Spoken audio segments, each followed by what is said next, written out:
Thank you, Kyle. That was great. Okay, our next presenter is Athena Abrahamsen. And Athena's a second year in oceanography, and she's from Westland, Oregon.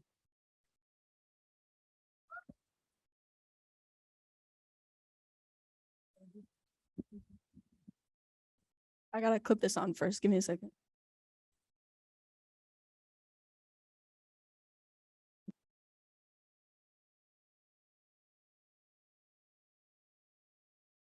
Sorry.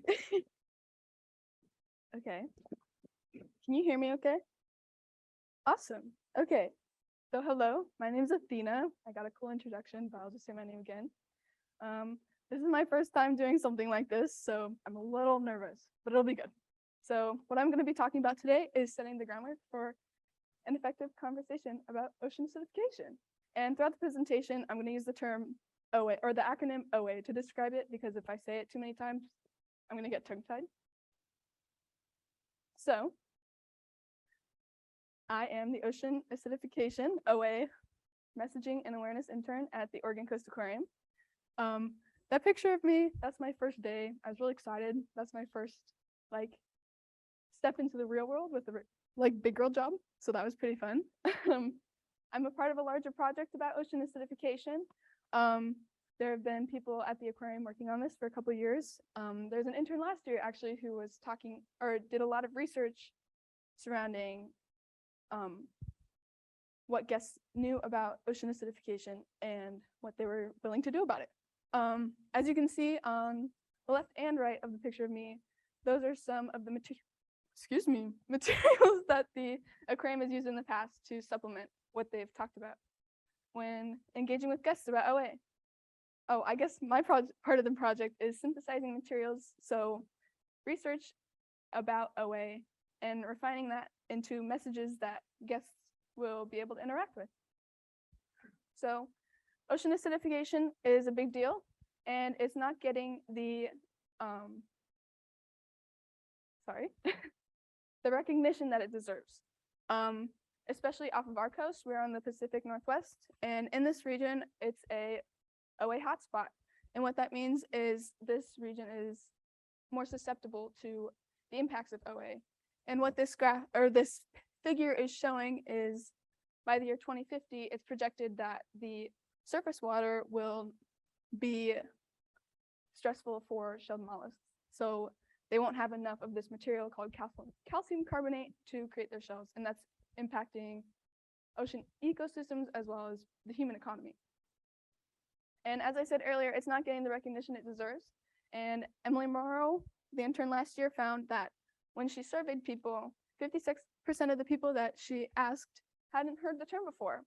So it's really important that we educate people on this, because the Oregon Coordinating Council of Ocean Acidification and Hypoxia has been working to combat this issue, because like I said, it's really, really impactful to the ocean system and us. And there are 5 actions that they have outlined for how to combat this. And the aquarium is perfect for raising awareness because they're an educational outlet. And it's really cool to go. You should go. So what's so complicated about talking about ocean acidification? Well, the ocean's a big place, and there's a lot of chemical and physical and biological things at play, as well as how this ocean system interacts with people. And I could go into it and talk about okay, carbon dioxide in the air.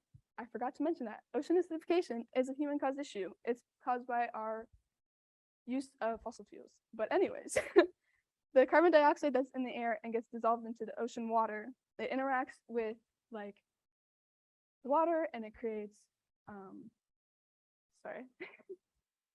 carbonic acid, which dissociates into hydrogen ions and bicarbonate. But when you talk to a 5-year-old, they're not going to understand that. What they're going to understand is that the ocean chemistry is changing, and that's impacting animals and us. Another thing and a barrier, please don't read the slide, it was just an example, is that ocean acidification, this is new territory for educational materials. So yeah, people are still trying to figure out how to message this, and I'm working with them. So with this project, what I did is I did a lot of research and writing and drafting, like messages about ocean acidification from the research I was doing, as well as writing like the interpretive recommendations for when you're presenting these messages, what to do and how to interact with guests about it. And then a lot evaluation with predominantly my mentors and some with guests and seeing how they felt about it. And I just thought I'd put this SpongeBob meme up there because I like SpongeBob, but also it kind of describes this process. It was kind of scrambled because it's not a linear thing. There's always more to learn and to accommodate. And yeah. So when I was doing this, when I first started, I did a lot of research on OA. I read a lot of papers. But when I was reading these, it was what do I incorporate? Because like I said, if I hadn't had a college background in chemistry, I would have had no idea what was going on. So the first thing besides that is that when you're talking to people about issues that are impacting the planet negatively, is you can't just tell them that it's negative. You have to say that you can do something about it. And that's what the community-based social marketing framework is all about. So you want to make it action-based and bring awareness, but also an incentive and behavior that people can do to cause change. Because it's always nice to know that you can help, you know? And with behaviors, to everything, not everybody has the same resources or materials to do things. So you have to recognize barriers as well as motivations for people to want to do things. And Emily Morrow did a lot on the barriers and actually really helped with trying to find something that we could suggest to guests about what they can do to help. Also with OA and talking to aquarium guests, Katie and Alvin, who was super, super awesome and helpful. That's me helping her with the sea stars survey. But she did her thesis for her master's on plastic consumption and what should go into a message catered to OA guests or Oregon Coast Aquarium guests, sorry, because messages are very specific, and to get people to do an action, you have to make it very personal. So what she found when she was talking about plastic consumptions is that people really like motivators about animal welfare and their responsibility to help the planet, as well as concern for the next generation, because we all live here, right? We got to take care of it. So after I kind of figured out what I should put into a message, I had to figure out where I should put this message, because it's not only the message that matters when you're communicating to people, the setting and also the materials that you use to talk to people really matter, because no one wants to sit through a boring presentation, you know? And when I was shadowing at the aquarium, you can tell that I'm going to move the slide. When I was shadowing at the aquarium, the awesome education staff who are here, hello, that there's different settings that they offer. So on the left is their drifter station, and they have a ton of really cool interactive programs that they put on. But when you put something out and you have people come to engage, your amount of time is dependent on them. They are their own people, right? And what they do kind of varies. But what I found is with this setting is you have a lot shorter amount of time with these people. And while in programs like on the right, that's their behind the scenes tour, and that's Emily. But there's also other programs like Sea Otter Talks and Sea Lion Talks where they do feedings. I found that both of these settings could work, but the messages that you could put in these settings vary in length and depth. So our ultimate goal is to create a dive program because you have a prolonged amount of time with guests and you can go into more detail. So considering that, like the setting and all of that, when I was creating the messages, I found that with Kerry's help, we should talk about ocean acidification in terms of the chemistry is changing. Because when you're talking to a little kid, they know chemistry is science, right? The science of the ocean is changing. And then with that, when you're talking about that, you have to include why the ocean is important, how we are impacting the ocean, what that impact means to us, as well as, like, this is a collective system, right? So what we do impacts the ocean, and what the ocean does for us is a positive impact. So you want to make sure everybody recognizes how important the ocean is, and that you have the ability to help. So now that I've made these messages and kind of got an idea of, okay, when I'm talking about OA, I can talk about these animals and these systems and all of that. What do I do now? Because I've made it, but I don't know if it actually works. So I've been talking to the education team a lot. And I did do some evaluation with guests. And actually, I forgot to mention this earlier, where I am talking to these guests is right outside of where the proposed dive talk is going to take place, because that is the Indo-Pacific exhibit. And in that exhibit, it's a lot easier for people to connect to the issue because they have previous knowledge about, or previous like familiarity with the awesome creatures that live in there. But yeah, so I talked to a lot of guests and figured out, okay, what do you like? What do you not like? What do you want more of? What do you want less of? And also while I was doing that, I learned what I was reading was actually real life, and that was really cool. As well as with the actions, asking what people would do. And I guess I could go back, sorry. With the actions, what we were trying to do is suggest ones that, because this is a newer issue, people aren't going to, at least initially, make big leaps and bounds towards change. So we were trying to do actions that people could do without a lot of barriers, so stuff that they already had, or in the aquarium setting. So yeah. But with that, with all these materials that I suggested and all of that, we're not done. Change is a ever occurring process, and it's never ending. So there will always be better things to do. And as we learn more, we can go more in depth with what we're talking about. And that's been, this slide is so aggressive because I've had to nail that in my head, is that change takes time and you have to be comfortable with that. So yeah. I would like to thank the following for supporting my internship project, Marine Studies Initiative, as well as the Oregon Coordinating Council of OA and Hypoxia, Seabird Scientific Local Ocean, as well as Hatfield. I've had a really good time. I'd really like to shout out my mentor, Carlin-Morgan, as well as the rest of the education staff. I've really enjoyed working with you, and I've learned so much. And you all have inspired me to get a minor in education as well, because this is really important stuff. And I really appreciate all your guidance, and I can't wait to work with you more after this internship. Also, I'd like to thank Cynthia Leonard for all of her help throughout this, and the other interns. I've learned so much from you guys, and I know I keep saying thank you, but I'd also really like to thank my parents, because I would not be here standing in front of all of you today if it weren't for them. Yeah. Do you guys have any questions? Yes.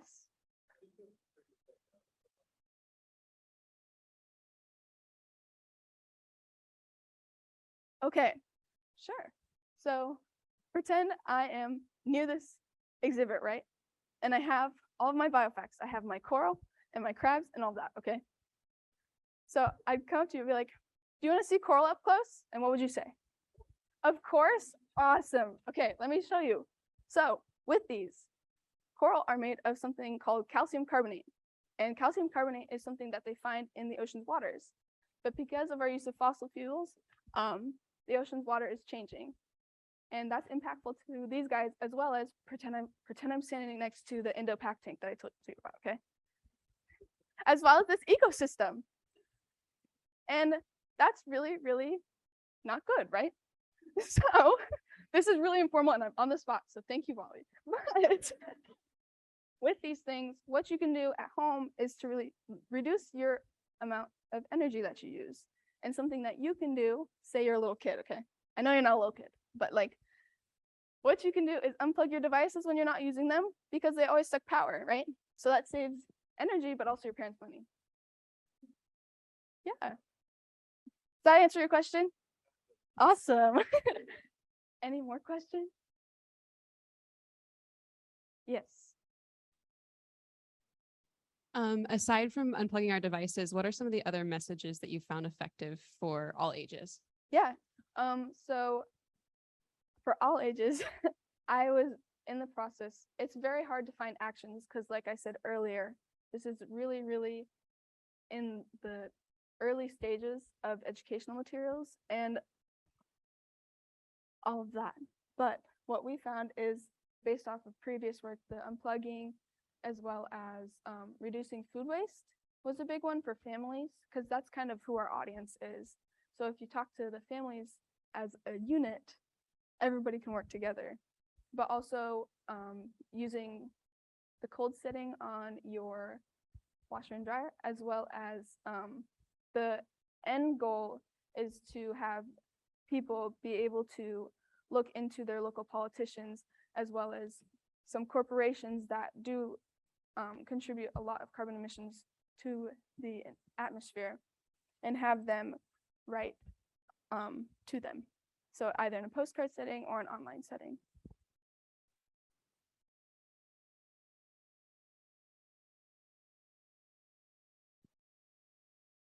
I just wanted to thank you for approaching this with this community-based social marketing approach. It's really powerful.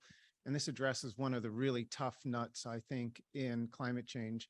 We know the science, we know what to do, but it's turning it into action. And what we also know is individual action is limited by, the constraints of policy, as we've seen over this summer, in fact, with the negotiations for climate change action by the federal government. And I think this is really difficult, but I encourage all scientists and engineers and students here who have an opportunity in their community or through an organization to try to, participate in one of these community-based social marketing things, because it really does engage people. You can be, I suppose, cynical about the little bit of, unplugging your devices. How much does that make effect? On the other hand, these are incremental steps that are so important. That's exactly and I think we need to do it. I participated in one over a decade ago in Bainbridge Island, which is a little island off of right next to Seattle around energy efficiency. But what we did is we quickly followed that on with an activist group that I was part of in a pressure to essentially get the local utility to shut down its coal plant. Once you shut down one of the largest CO2 emitters in the nation, then you're starting to make an impact. But it was based on this local campaign, right? So anyway, I know that's not a question, but I think your work is really, really important. And it's as important as all the science that we do looking at ocean carbonate chemistry and so on. So I understand the breadth that you had to cover. Thank you. You. Kerry actually suggested the CBSM, so I just wanted to put that up there. But adding on to what you were saying, it's exactly right. It's hard to find something that will make a change for a large audience. And with the CBSM model, it's trying to target the most amount of people to make a small amount of change. Because if everybody does a tiny little action, it creates a large effect, right? So yeah, thank you for that talking point too. Gabe. Have there been any, I guess through Oregon Coast Aquarium, or I guess an idea for the carbonate chemistry communication going forward, maybe involving like student research? Because like Oregon State's done a ton of stuff with like ocean acidification research, just talking with some of the people in my lab. Is there any opportunities going forward to maybe have students present or including OSU research material at the Oregon Coast Aquarium? Possibly. Yeah, I mean, what's cool about all of that is there's actually been a lot of events that Jeff and his team have put on. Like there's been the redfish or the rockfish and the marine preserve days. So there are days that they have speakers come and talk to guests about this. So that is a potential thing. And I think it would be really cool because we do need to raise awareness for this because as you saw, we still have time, but not a lot of time. My main question is, I had a course the past spring where we talked about like value systems, like to get people engaged in like things like climate change, not to approach it like in a blunt force way.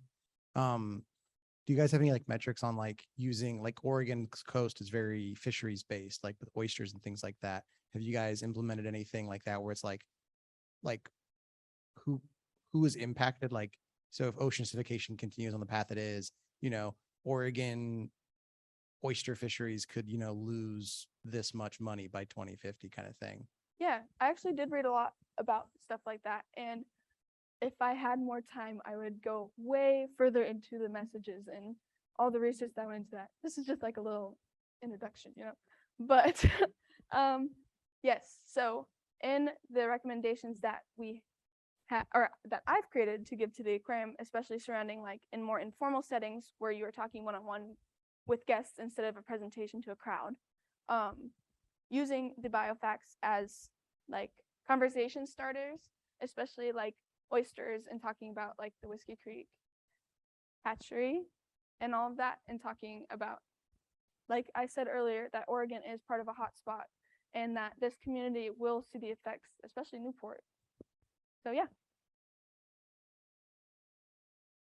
Any other question? It's okay if there aren't any. I'm good without being on the hot seat for a little bit more. Yeah, thank you. Oh, yeah.